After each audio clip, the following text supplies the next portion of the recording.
तो हेलो दोस्तों, मैं हूं आपका दोस्त और होस्ट सुनील और आप सुन रहे हैं सुनील हॉरर स्टोरी। कहानी को देखने से ज़्यादा सुनने में मज़ा आता है, तो अपने हेडफोन लगा लीजिए दोस्तों। आज की कहानी फिर लेकर आ चुका हूं दोस्तों। आज की कहानी का नाम है उस कमरे का भूत। कहानी को शुरू करने से पहले आप चैनल को सब्सक्राइब कर लें और अगर आपको कहानी अच्छी लगे तो आप लाइक कर देना दोस्तों। चैनल को जरूर से सब्सक्राइब कर लिया करें ताकि आपको सबसे पहले हमारी कहानी मिल सके। तो बिना देरी के कहानी को शुरू करते हैं दोस्तों। ये कहानी कुमार और सुमति की है। कुमारन जो असल में साउथ का रहने वाला था, जो कि 1996 के दौरान मुंबई में जॉब की तलाश में चला आया था। कुछ ही साल में उसकी मुलाकात सुमति से हुई। सुमति जो कि मुंबई की ही रहने वाली थी और एक मिडिल क्लास फैमिली से बिलोंग करती थी। दोनों में प्यार हो गया था, पर दोनों के घर वाले उसकी कास्ट जात की वजह से शादी के लिए राजी नहीं थे। फिर दोनों ने जाकर कोर्ट में शादी कर ली। ये बात है 1998 की, जब कुमारन ने शादी की थी। शादी से पहले कुमारन अपने दोस्तों के साथ बड़ाला नाम के एरिया में एक झोपड़पट्टी में रहा करता था। शादी के बाद उसने उसी इलाके में एक मकान किराए पर लिया और फिर अपने दोस्तों की मदद से घर के लिए थोड़ा बहुत सामान भी जमा कर लिया, जैसे बर्तन वगैरह।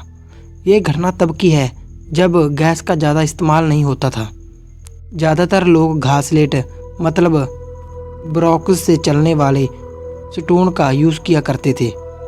अब कुमारन ने जो मकान किराए पर लिया था उसका अभी अभी काम हुआ था। वो पहले एक झोपड़ा था। मकान मालिक ने हाल ही में उसे मकान में अच्छे से तब्दील किया था, मतलब बनाया था, जो कि मकान को देखकर साफ साफ नज़र आ रहा था। उस मकान की दीवारें अब भी थोड़ी गीली सी थी। सीमेंट वैसा का वैसा था। उन गीली दीवारों पर सफ़ेद रंग का बस एक हाथ चढ़ाया गया था। वो घर ज़्यादा बड़ा नहीं था, 10 बाय 8 का एक छोटा सा घर था और उसी के अंदर एक कोने में किचन बना हुआ था, तो दूसरे कोने में बाथरूम था। बाथरूम भी नाम के लिए था, क्योंकि एक आधी सी दीवार डालकर ऊपर से पर्दे से ढका हुआ था, जिसे वहाँ मुंबई के लोकल भाषा में मोरी भी कहा करते थे। पर कुमार ने जल्दी जल्दी से शादी करने की वजह से वहाँ पर कुछ दिन एडजस्ट करने के बारे में सोचा और वो मकान जैसा था उसी हालत में उसने वो मकान किराए पर ले लिया। उन दिन कुमार और सुमति दोनों ही जॉब किया करते थे। दोनों की जॉब की शिफ्ट अलग अलग थी, क्योंकि एक जॉब से घर आता तो दूसरा जॉब पर चला जाता था। कुमारन नाइट शिफ्ट पर था, क्योंकि उसे नाइट शिफ्ट पर ज़्यादा पगार और ज़्यादा पैसे मिलते थे और फिर थोड़ा बहुत ऊपर सा का खर्चा भी निकल जाता था। कुछ पैसे जमा कर कर अच्छे और थोड़े बड़े मकान में शिफ्ट होने का उनका प्लान था, पर शायद किसी चीज़ को ये राजी नहीं था। वो दोनों उस घर में शिफ्ट हुए थे तो उसके कुछ ही दिन की ये बात है। एक दिन दोपहर में कुमार घर पर सो रहा था। सुमति काम पर थी। शाम के 4:30 या कुछ 5 बज रहे थे। तभी उसने अपने कंधे पर किसी का हाथ महसूस किया। उसने नींद में ही उस हाथ को झटका। उसे लगा कोई कीड़ा मकोड़ा होगा और तब उसने अपने कानों के बिल्कुल पास चूड़ियों की आवाज़ सुनी। उसे ऐसा लगा कि जैसे कोई उसे नींद से जगाना चाहता हो। कुमार ने अपनी करवट बदलकर पीछे देखा, लेकिन वहाँ पर कोई भी नहीं था। फिर उसने अपनी आंखें बंद की और वैसे ही पड़ा रहा और उसे फिर चूड़ियों की खनखनाहट सुनाई दी। फिर वो अच्छे से जाग गया। उसे लगा कि शायद कमरे से बाहर से किसी की आवाज़ आ रही है। अब उसकी नींद भी पूरी तरह से खुल चुकी थी, तो वो फिर उठकर घर के बाहर चला गया और बाहर जाकर उस घर की चौखट पर बैठ गया। उसके घर की दीवार को लगकर ही गली में पानी का नल था, तो फिर दरवाजे के पार रखी बाल्टी को लेकर उसने पानी भरना शुरू कर दिया और फिर जाकर चौखट पर बैठ गया। उसकी वहाँ अब तक थोड़ी बहुत जान पहचान हो चुकी थी, तो उसी का एक दोस्त उसी वक्त गली से गुजर रहा था। तो फिर कुमारन को बाहर बैठा देख वो उसके पास जाकर खड़ा हो गया और फिर कुमारन से उसने पूछा, और कुमारन कैसा है, कैसा चल रहा है तेरा काम? तो फिर कुमारन ने आगे से जवाब दिया, बढ़िया हूँ, सब सही चल रहा है। और तभी उसके दोस्त का ध्यान घर के अंदर गया और उसने ज़ोर से आवाज़ देते हुए पूछा, और भाभी कैसी हो, सब ठीक है ना? तभी अचानक से कुमारन ने पूछा, कौन भाभी? और ऐसा कहते हुए उसने पीछे मुड़कर देखा। पीछे घर में कोई भी नहीं था। पर फिर उसके दोस्त ने कहा कि अरे भाभी से पूछ रहा हूँ। तो कुमारन ने फिर कहा, अरे पीकर आया है क्या?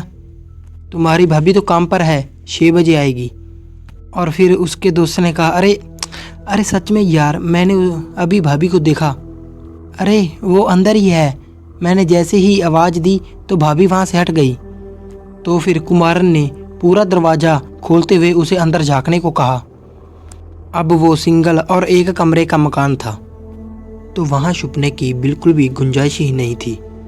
पर जब उसके दोस्त ने अंदर झांक कर देखा तो उसे कुछ भी वहाँ नज़र नहीं आया।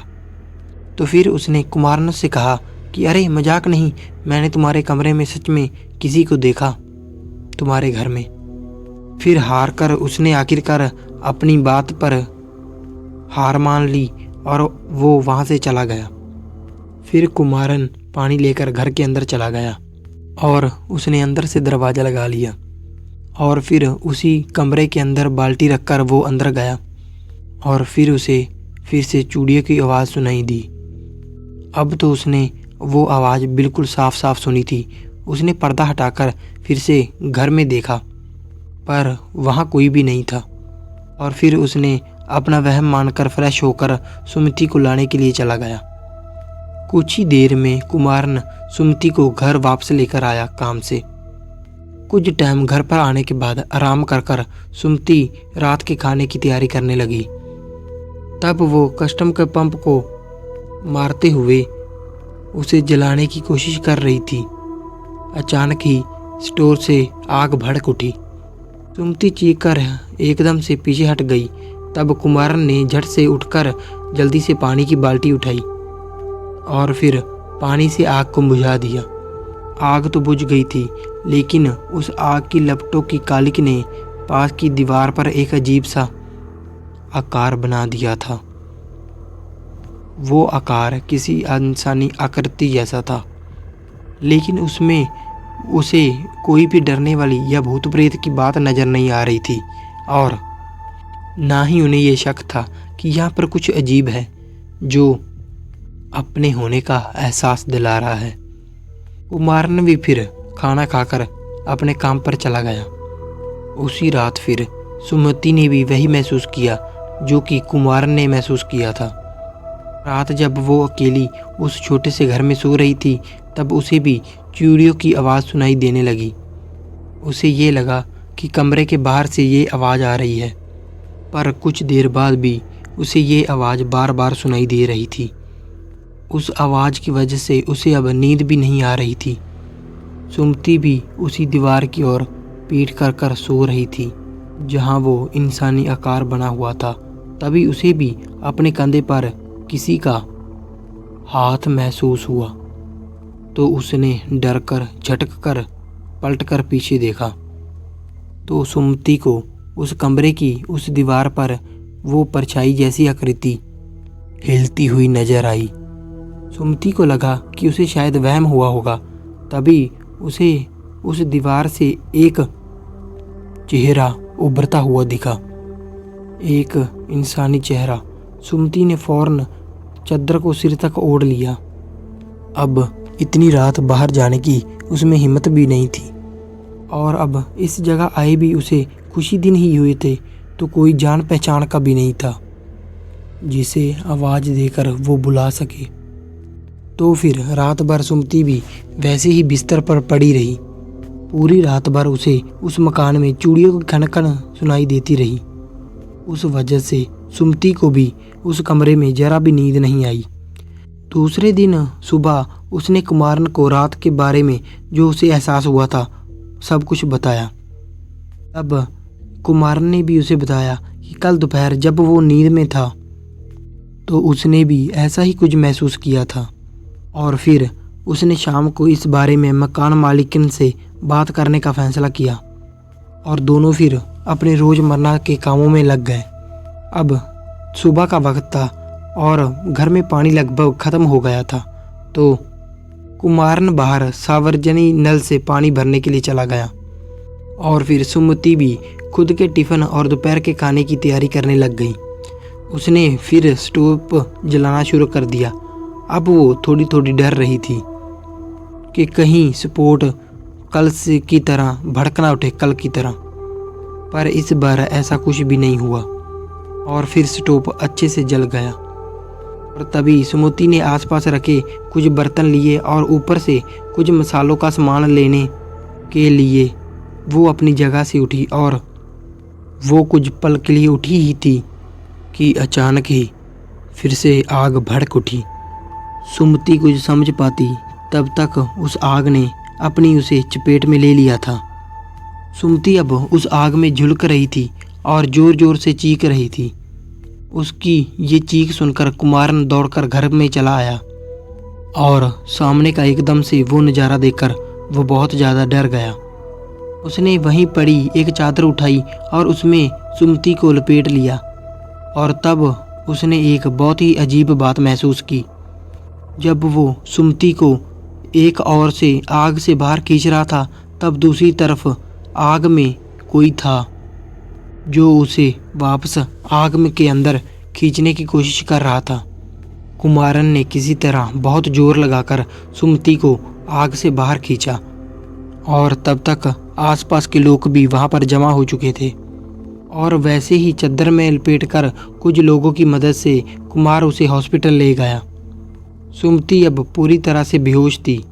जब हॉस्पिटल में सुमति का इलाज चल रहा था, तब कुमारन ने देखा कि सुमति का हाथ और चेहरा बुरी तरह से जल चुका था। बाकी शरीर पर तो जलने के थोड़े बहुत जख्म बन चुके थे। उस घटना के 8 या 10 घंटे बाद सुमति अपने आप होश में आ गई। इलाज के दौरान उसे डॉक्टर ने आईना दिखाने से मना कर दिया था। डॉक्टर का ये कहना था कि उसका चेहरा अब बहुत बुरी तरह से जला हुआ है और अब वो जब तक ठीक नहीं हो जाती तब तक कोई उसे आईना नहीं दिखाएगा या फिर ऐसी कोई भी बात नहीं बताएगा कि जिस वजह से उसे सदमा लग जाए। कुछ 15 या 20 दिनों में ही सुमति की हालत ठीक हो गई। उसके चेहरे और बदन के इलाज की पट्टियां अब कम होती चली गई। छोटे छोटे जख्म तो अब अच्छी तरह से भर चुके थे, थोड़े बहुत ही घाव भरने बाकी थे। तो फिर डॉक्टरों ने भी उसे हॉस्पिटल से डिस्चार्ज कर दिया। कुमारन और सुमति वो दोनों अब उसी अपने घर चले गए। तो रास्ते में कुमारन ने सुमति को उसके जले हुए चेहरे के बारे में बताया और उसे फिर भरोसा दिलाया कि वो उसके हर माड़े चंगे वक्त में साथ है उसके। सुमति को बहुत बुरा लगा और उसकी बात वो सुनकर रो पड़ी। जब वो घर आई तब उसने पहली बार अपने आप को आईने में देखा, तो वो फिर खुद को आईने में देखकर बहुत ज़्यादा डर गई। वो इस बात से नहीं डरी थी कि उसका चेहरा जल चुका था, वो तो इस बात से डरी हुई थी कि उसका चेहरा बिल्कुल वैसा बन चुका था जैसी परछाई उसने बिल्कुल दीवार पर देखी थी। उसने ये बात जब कुमारन को बताई, उस वक्त वो बहुत डरी हुई थी। कुमारन ने उसी वक्त मकान मालिकिन को घर बुलाया और जब मकान मालिक घर आया तो उसने भी उन्हें वो घर खाली करने के लिए कहा। तब उसने उनको बताया कि जब ये बहुत ही कच्चा और साधारण सा मकान था, तो वही मकान उसने अपनी बेटी और दामाद को रहने के लिए दिया था। पर उसका दामाद बहुत ही बुरा इंसान था, हमेशा ही शराब के नशे में रहता और बेवजह उसकी बेटी को मारता रहता था। और एक दिन उसके दामाद ने शराब के नशे में आकर गुस्से में आकर उसकी बेटी को जला दिया था। एक दिन जब दोपहर के वक्त उसकी बेटी उस घर में आराम कर रही थी, तो उस शराबी ने इसी वक्त इसी घर में उसके ऊपर रोकेन डालकर उसे आग से जला दिया था और तब से मकान मालिक ने भी उस मकान को बंद रखा था। वहाँ पर कोई भी रहने को राजी नहीं था, तो इसीलिए उसने मकान का काम कर कर उसे दोबारा से बनवा लिया था। शायद उसकी बेटी का इस मकान को श्राप लग गया था। मकान मालिक की ये बात सुनकर कुमार और अनति दोनों उसी दिन ही उस मकान को छोड़कर कहीं और चले गए। लेकिन उस मकान की वजह से उनका जो नुकसान हुआ था उसकी कीमत उसे अब जिंदगी भर पूरी जिंदगी चुकानी थी।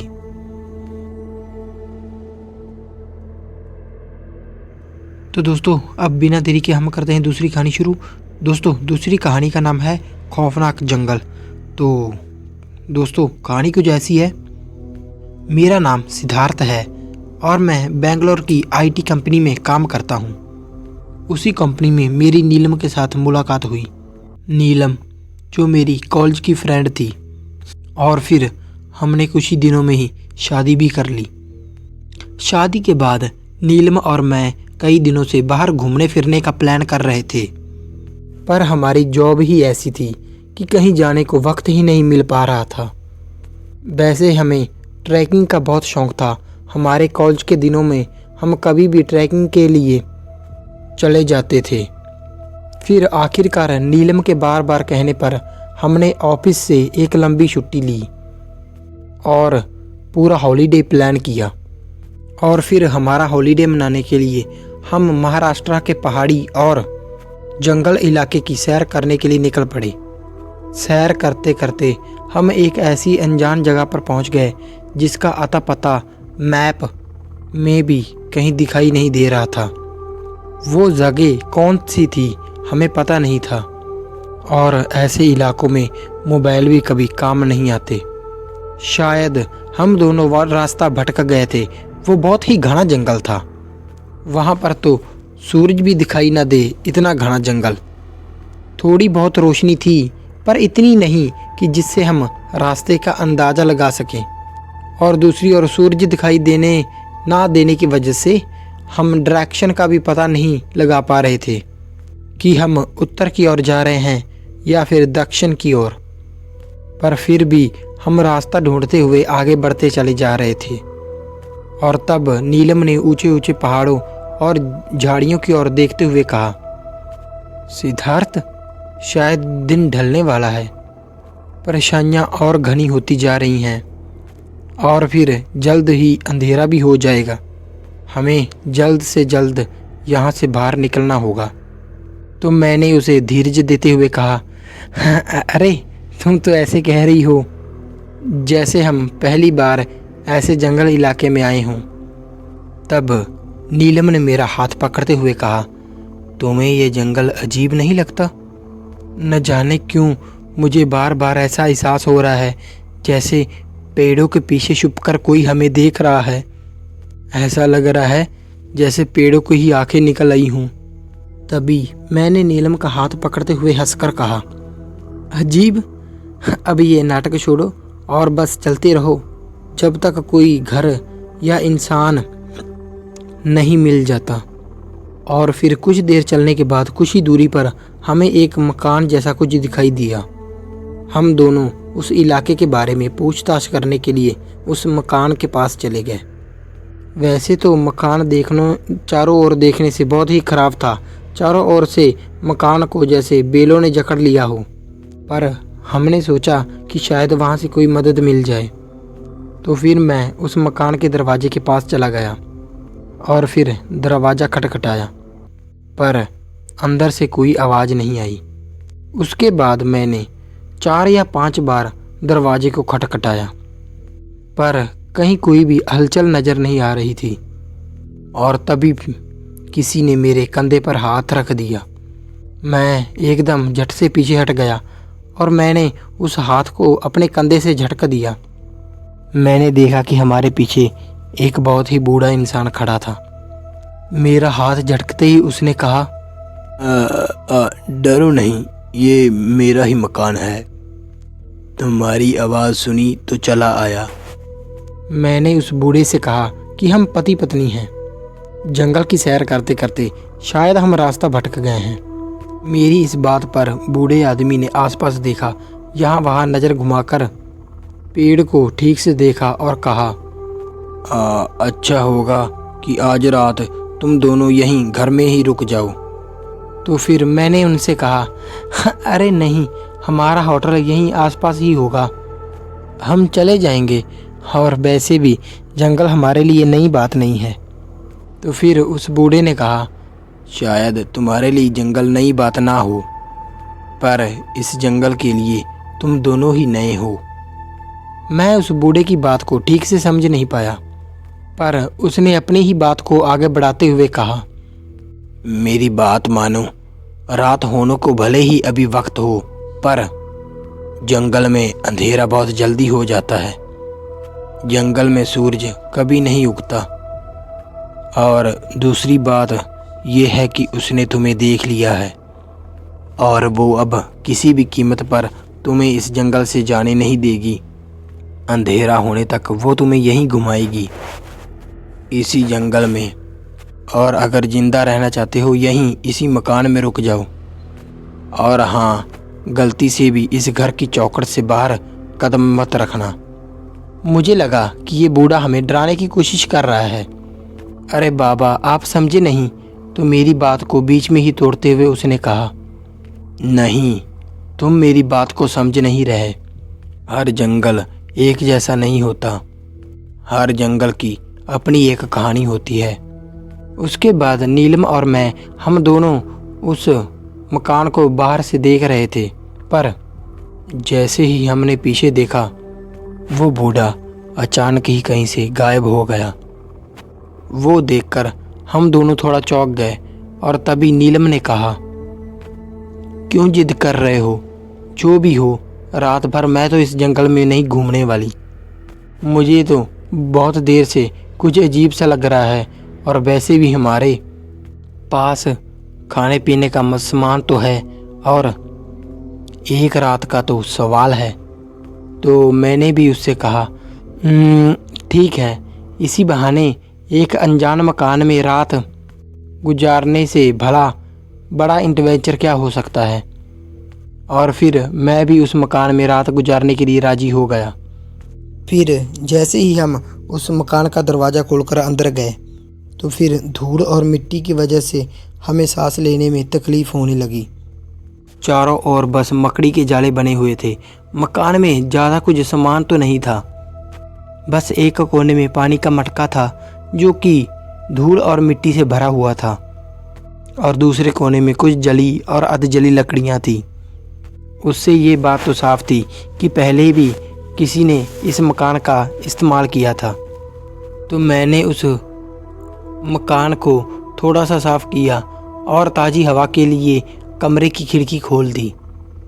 खिड़की खोलते ही बहुत ही ताज़ी और ठंडी हवा कमरे में भर गई। बाद में हमने उस मकान में एक कोने में पड़ी हुई अधजली लकड़ियाँ जलाई, और उसी के बाद हमने नीचे अपनी स्लीपिंग बैग रखे, और फिर अपने स्लीपिंग बैग को खोलकर ही बिछा दिया। माहौल डरावना ज़रूर था, पर काफ़ी अच्छा भी लग रहा था। हम दोनों भी अब अपने पुराने दिनों के बारे में बातें कर रहे थे, और फिर बातें करते करते कब 7 बज गए हमें पता ही नहीं चला। पर खिड़की के बाहर देखने पर ऐसा लग रहा था जैसे रात के 12 बज गए हों। और कुछ समय बाद हमें एक खटखटाहट सुनाई दी। किसी ने उस मकान का दरवाज़ा खटखटाया था। तो नीलम ने मेरी ओर देखते हुए कहा, इस वक्त कौन यहाँ पर आ सकता है? और फिर मैंने उसे कहा, अरे यार, ये वही बूढ़ा होगा। देखकर तो ऐसा लगता है जैसी उसकी हालत थी कि ये मकान उसका ही होगा। तो मैं उठकर दरवाज़ा खोलने के लिए चला गया, और तभी नीलम ने मुझसे कहा कि उस बूढ़े की बात तो याद है ना तुम्हें? तो मैंने उसे कहा, कौन सी बात? तो फिर नीलम ने मुझसे कहा कि वही बात, उसने कहा था ना कि कुछ भी हो जाए पर घर की चौखट से बाहर कदम मत रखना। तभी एक नज़र मैंने उस दरवाजे को देखा और कहा, हाँ ठीक है।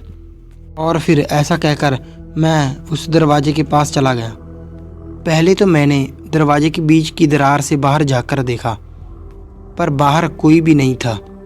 तो फिर मैंने बिना दरवाज़ा खोले ही आवाज़ दी, कौन है? कोई है क्या बाहर? हाँ, पर बार बार पूछने पर भी कोई जवाब नहीं आया। तो मैंने भी फिर दरवाज़ा नहीं खोला और मैं वापस जाकर अपनी जगह पर बैठ गया। पर मेरे बैठते ही फिर से किसी ने दरवाज़ा खटखटाया, पर इस बार उस आवाज़ ने मुझे बहुत ही डरा दिया। पल भर में मेरे रोंगटे खड़े हो गए। इस बार दरवाज़ा पहले से ज़्यादा और ज़ोर से खटखटाना गया था। मैं फिर दरवाजे के पास चला गया। मैंने फिर से दरार से बाहर झाँक कर देखा, पर अब भी बाहर कोई भी नहीं था। कौन है? कौन है? क्या तुम्हें अंदर आना है? उसने फिर से 2 बार दरवाज़ा खटखटाया। मैंने फिर से दीवार से बाहर जाकर देखा, पर कोई भी नहीं था। मैंने थोड़ा सोचकर फिर से उससे पूछा, क्या तुम चाहते हो कि मैं बाहर आऊं? इस बार सिर्फ 1 बार दरवाज़ा बजा। मतलब पहले सवाल का जवाब ना था और इस सवाल का जवाब हाँ था। और तभी मुझे फिर से उस बूढ़े की बात याद आई। उसने कहा था कि घर के बाहर कदम मत रखना। इसका मतलब बाहर जो भी कोई था वो मुझे बाहर बुला रहा था।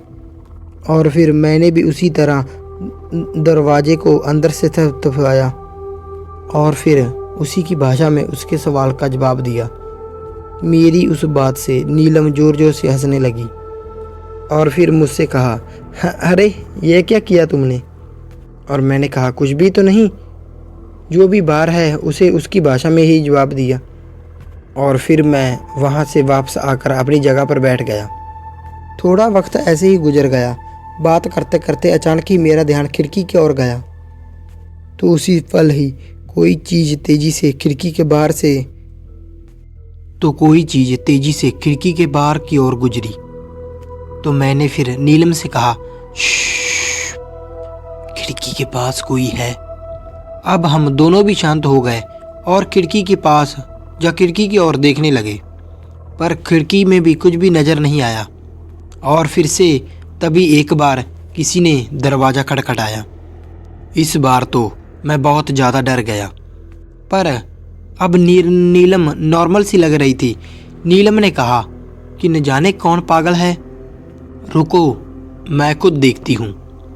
ऐसा कहकर नीलम अपनी जगह से उठी और फिर दरवाजे के पास जाने लगी।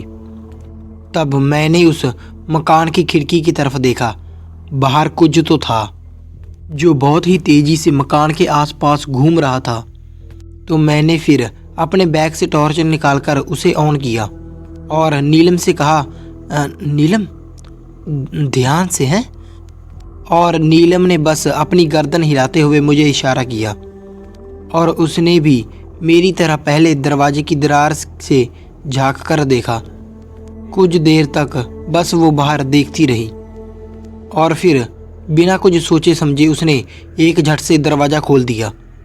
उसका दरवाज़ा खोलते ही बहुत ही जोर का हवा का झोंका घर के अंदर आया और फिर सब तरफ हवा में धूल मिट्टी फैल गई। और फिर उसी के साथ हमने जो छोटी सी आग जलाई थी और वो भी बुझ गई। और फिर अचानक ही जोरों से बिजली चमकने लगी और तभी बहुत जोर की बारिश शुरू हो गई। उस चमकती बिजली में मैंने देखा कि नीलम दरवाजे के पास खड़ी थी और वो बाहर जंगल की ओर झांक कर देख रही थी। मैंने उसे आवाज़ दी, नीलम नीलम दरवाज़ा बंद करो और अंदर आ जाओ। पर नीलम ने जैसे कुछ सुना ही नहीं था। वो एकदम टक वहीं के वहीं खड़ी थी। उसने मेरी बात का जवाब भी नहीं दिया। पर जब मैंने टॉर्च की रोशनी में उसके कदमों की ओर देखा तो देखा कि वो चौखट के बाहर खड़ी थी। मैं उसे पुकारता तब तक वो अचानक अजीब तरह से चीखती हुई उस जंगल की ओर भागने लगी। मैं अपनी जगह से उठकर तेजी से दरवाजे के पास गया, पर अभी अभी मैंने जो देखा था वो देखकर घर के बाहर पांव रखने की मेरी हिम्मत नहीं हो रही थी। मैंने उस घर के अंदर उसी जगह से उसे बहुत बार पुकारा, पर उसने एक बार भी पीछे मुड़कर नहीं देखा। पता नहीं उस पर क्या जुनून सवार था, वो बस दौड़ती ही जा रही थी। कुछ ही देर में वो जंगल के अंदर कहीं गायब सी हो गई।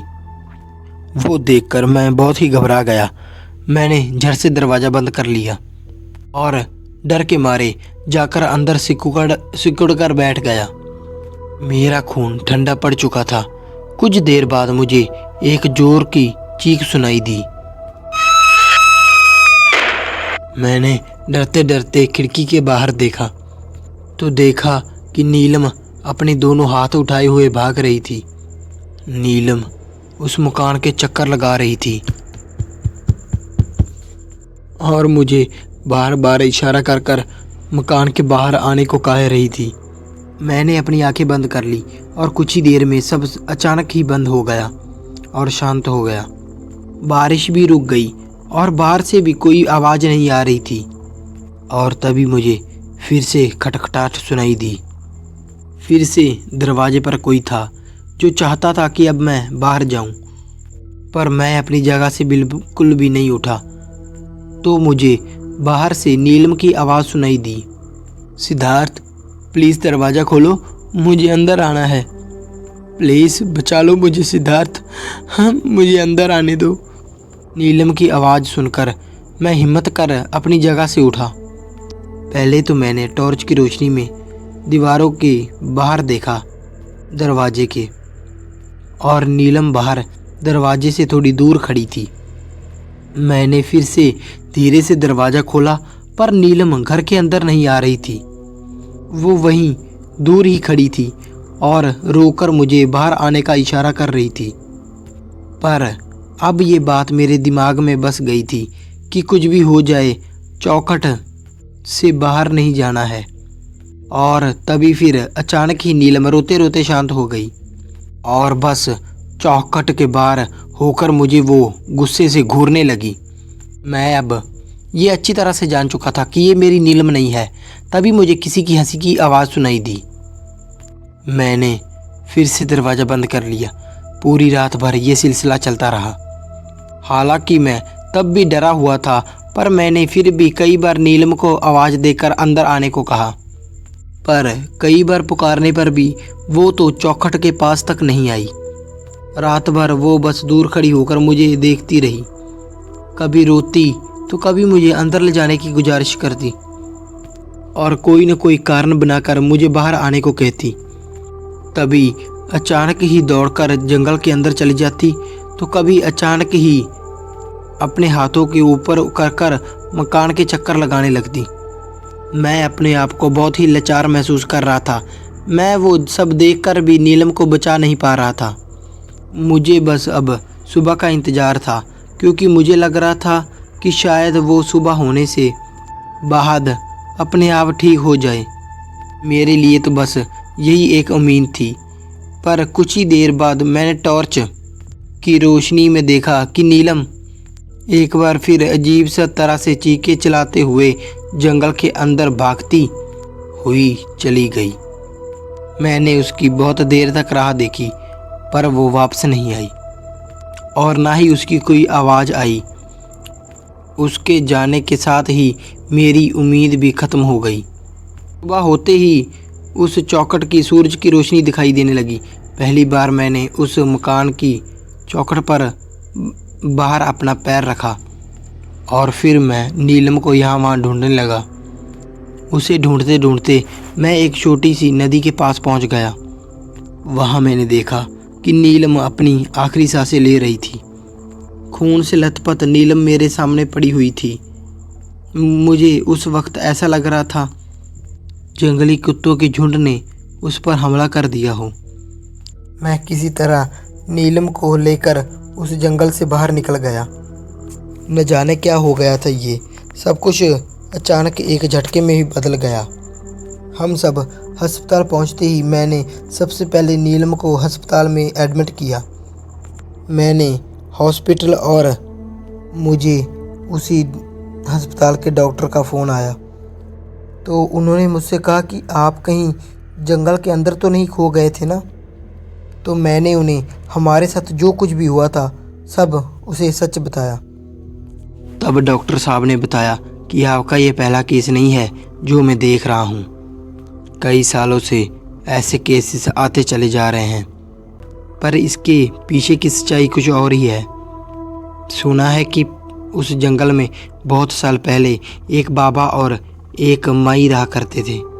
वो दोनों भी जादू टोना तंत्र मंत्र किया करते थे।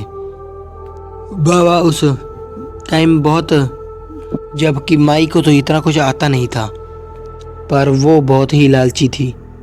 एक रोज़ ऐसे ही ज़्यादा पैसा और ताकत पाने के नशे ने माई ने अपने ही बेटे की बलि चढ़ा दी। इससे बाबा को बहुत गुस्सा आया और उन्होंने माई को अपने घर से बाहर निकाला और फिर मौत आने तक घर के अंदर आने से मना किया। उसके बाद उस बुढ़िया ने अपना ऐसा नामो निशान मिटाना चाहा कि इस दुनिया में जिंदा थी ये तक किसी को पता ना चले। तब से लेकर आज तक माई उस मकान के अंदर जाने की कोशिश कर रही है और इसीलिए वो जो भी वहाँ पर जाता है उसे वो उस जंगल में गुम कर देती है। कुछ सालों बाद बाबा की भी मौत हो गई, पर मरने के बाद भी और मरने से पहले उसने माई की ताकत का अंदाज़ा हो गया था और फिर उसने उस घर को तंत्र मंत्र से बांध दिया। कहते हैं कि वो बाबा आज भी उस मकान के आसपास कहीं घूमते हुए दिखाई देते हैं। ये डॉक्टर की बात सुनकर मैं बहुत रो रहा था। असल में उस घटना का नीलम को बहुत ही बुरा सदमा लगा। वो आज भी ठीक से चल नहीं पाती, बोल नहीं पाती और आज भी मुझे उस खटखटाहट भरी आवाज़ से डर लगता है। तो दोस्तों, आज की ये थी कहानी। आपको कैसी लगी कहानी? लाइक शेयर कमेंट करके ज़रूर बताना और चैनल को ज़रूर सब्सक्राइब भी कर लेना। मिलते हैं इससे भी डरावनी और खतरनाक कहानियाँ। मुझे नहीं पता, सब्सक्राइब हो जाना चाहिए।